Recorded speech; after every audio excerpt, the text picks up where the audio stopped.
बात्या पाई आलू कला बजारी आरंभ हठात गोदाम रु आलू उभान हो जाइछि। कटक छत्र बजार आलू गोदाम आलू शून्य हो जाइछि। गतकाली मात्र 2 गाड़ी आलू आसीथिबा बेले आज मध्य समान अवस्था। 2 दिन तले आलू पैकेट अर्थात 47 केजी को 800 टंका बिक्री करा जाउथबा बेले आज दर उच्चा रही। होलसेल बजार रे आज पैकेट पिछा सर्वनिम्न 850 टंका रही दर। खुचरा बजार रे आलू धड़ा अर्थात 3 केजी को 70 रु 80 टंका बिक्री करा जाउछि। अधिक सूचना पाई आम सहित सीधासलख जोड़ी होती लाइव रे कटक रिपोर्टर जय महांती जोड़ी होती। जय, बात्या पाई कटक छत्र बजार रे आलू उभान हो गलानी, कला बजारी केउठना केउठी आरंभ होईछि।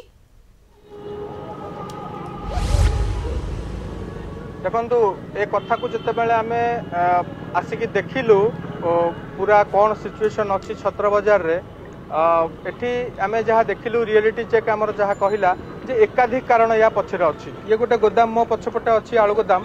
आपण देखुचंती ए गोदाम रे एबे जो भली ढंग रे आलू रहिबा कथा सेही परिमाण रे आलू नाही, किंतु आम कड़े गोटे गोदाम अछि सेठी आलू मौजूद अछि। यार कारण होउची गाड़ी जो संख्या रे आसीबा कथा आसु नाही। जे जो गाड़ी रु माल नै कि रखि देइचंती एवं आज मात्र 3टी गाड़ी वर्तमान सुधा आसिक पहुंची।